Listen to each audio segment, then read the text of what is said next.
It is really puzzling to me that having just buried one monster, the Soviet Union, another remarkably similar one, the European Union, is being built.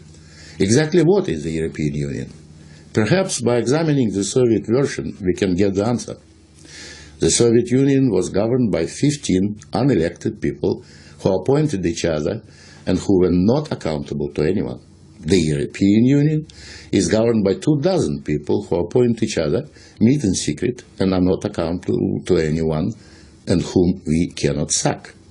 One might say that the EU has an elected parliament. Well, the Soviet Union had a parliament of a sort too, the Supreme Soviet, which just rubber-stamped the Politburo decisions, pretty much like the European Parliament does, where speaking time in the chamber is limited within each group and often amounts to 1 minute per speaker.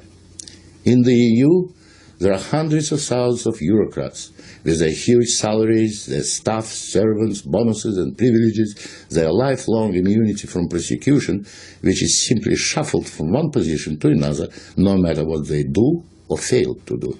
Is this not exactly like the Soviet regime? The Soviet Union was created by coercion and very often with a military occupation. The European Union is being created admittedly not by armed force, but by coercion and economic bullying. In order to continue to exist, the Soviet Union spread itself further and further. The moment it stopped spreading, it started collapsing. And I suspect the same is true of the European Union. We were told that the purpose of the Soviet Union was to create a new historic entity, the Soviet people, and that we must forget our nationalities, our ethnic traditions and customs. The same seems to be true of the European Union. They don't want you to be British or French. They want you all to be a new historic entity, European, to suppress all your national feelings and live as a multinational community. After 73 years, the same system in the Soviet Union resulted in more ethnic conflict than anywhere in the world. In the Soviet Union, one of the grand purposes was the destruction of the nation-state. And that's exactly what we observe in Europe today. Brussels intends to absorb nation-states so that they should cease to exist. Corruption was built into the Soviet system from top down, and so it is in the EU. The same endemic corruption activity that we saw in the old Soviet Union has flourished in the EU. Those who oppose or expose it are silenced or punished. Nothing changes. In the Soviet Union, we had a gulag. I think we have a gulag in the European Union also, an intellectual gulag known as political correctness.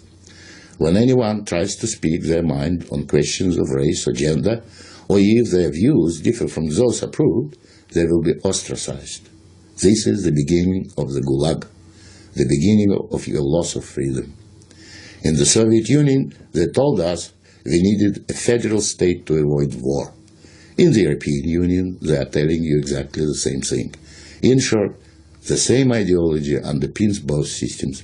The EU is an old Soviet model presented in Western guise. But again, like the Soviet Union, the European Union has within itself the seeds of its own demise. Unfortunately, when it collapses, and it will leave immense destruction behind, and we will be left with huge economic and ethnic problems. The old Soviet system was incapable of reform, so is the European Union. But there is an alternative to being ruled by those 24 self-appointed officials in Brussels. It is called independence. You don't have to accept what they have planned for you. After all, you have never been asked if you wanted to join. I have lived in your future, and it didn't work.